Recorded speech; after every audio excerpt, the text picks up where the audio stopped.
Navada je sicer železna srajca, a človek je vseeno prilagodljiv do te mere, da si na koncu zapomni tisto, kar si res mora. Če je kuga ob rojstvu s svojim imenom sprožala številne polemike in vprašanja, se zdaj z drugo generacijo ljudje ne sprašujejo več, zakaj takšno ime, ampak kako dobra je.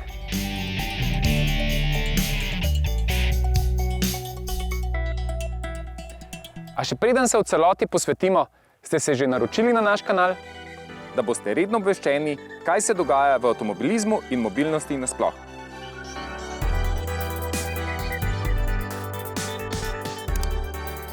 Sicer je pod videom ikona naroči, zraven je pa zvonček.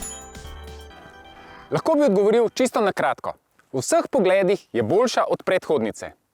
Ampak to je logično, ker če ne bi bila boljša, bi bilo nesmiselno, da bi jo sploh naredili. Torej, sam na frazo najboljši oziroma najboljši avto doslej ne dam kaj dosti oziroma nič. Tehnologija napreduje iz dneva v dan. S časom se pridobivajo izkušnje ter razkrivajo napake in če samo na podlagi teh dejstev naredijo nov avto, bo že sam od sebe boljši od predhodnika.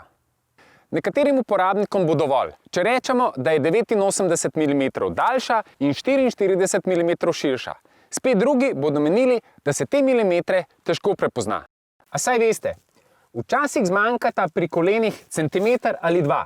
Če pa zadaj sedita dva človeka, ki bi bila precej širša od mene in bi vi morali sedeti med njima, mi verjemite, da bi bili še kako hvaležni za teh 44 mm. Da bi zagotovili bolj športno podobo, so novo kugo inženirji malce znižali, kar bi po neki logiki moralo vplivati negativno seveda na prostornino prtljažnika. Pa je ta po novem s 645 litri celo med večjimi v razredu. Kako pa je to mogoče? Pri Fordu so uporabili preprost trik in sicer 15 cm pomik zadnje klopi. Z njim določamo, ali želimo imeti več prostora v potniški kabini ali pa v prtljažniku. Če pomaknemo zadnjo klop povsem naprej, je prtljažnik v hipu večji kar za 67 litrov, kar v praksi seveda pomeni en srednje velik kovček.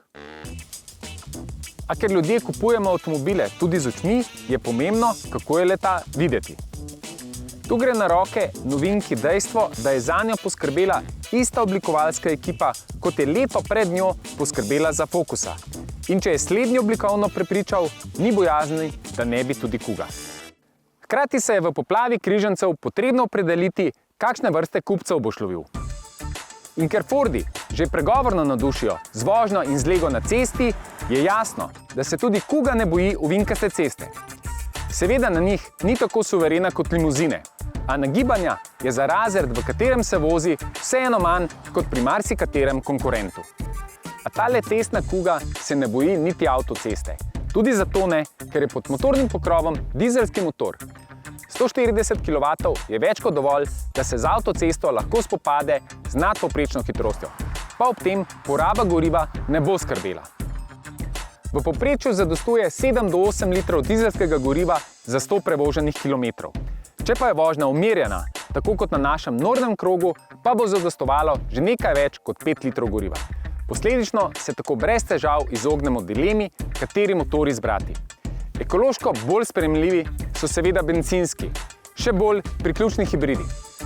A če vas bodo poti večinoma vodile na daljše relacije, hkrati se po avtocesti radi peljete dinamično, predvsem pa nimate možnosti polniti avto vsak dan, bo dizelski motor prava izbira. Potniška kabina je relativno dobro zvočno izolirana, zato zvok dizelskega motorja zmoti zgolj ob speljevanju, sicer pa se dizelskega ropota ne sliši preveč. Zato gre zahvala tudi 8-stopenjskemu samodejnemu menjalniku, ki deluje umirjeno, takrat, ko je to potrebno in odločno, ko želimo s kugo voziti bolj dinamično. Hkrati lahko voznik tudi v kugi izbira vozne programe ter si vožnjo v celoti podredi željam in potrebam. Počutje za volanom je dobro. Sicer sam še ne čutim potrebe po visokem sedenju, kar še vedno pomeni, da raje sedem v limuzino, kjer se sedi nižje, pa tudi sedeži ponujajo boljši bočni oprijem. Prinaša pa nova generacija kuge pravo mero digitalizacije, kar pomeni, da je naklonjena nekaterim tehnološkim novostim, a po drugi strani ni ostala brez pomembnih stvari, ki jih v avtu ne želim pogrešati. Tako so merilniki sicer povsem digitalni, a pregledni in si lahko omislimo tudi digitalizirane klasične merilnike. Še bolj pa mi je všeč dejstvo, da je sredinska konzola očiščena, a so vozniku še vedno na voljo pomembni gumbi, kot so denimo upravljanje klimatske naprave in glasnost audio sistema. In zdaj še najbolj pomembno, cena seveda. Že res, da kupujemo z očmi, a na koncu še tako čustvenega kupca na realna tla spravi prav cena avtomobila. Kuga je v osnovi brez dvoma konkurenčen avto, saj se jo da iz salona odpeljati že za 23.800 evrov.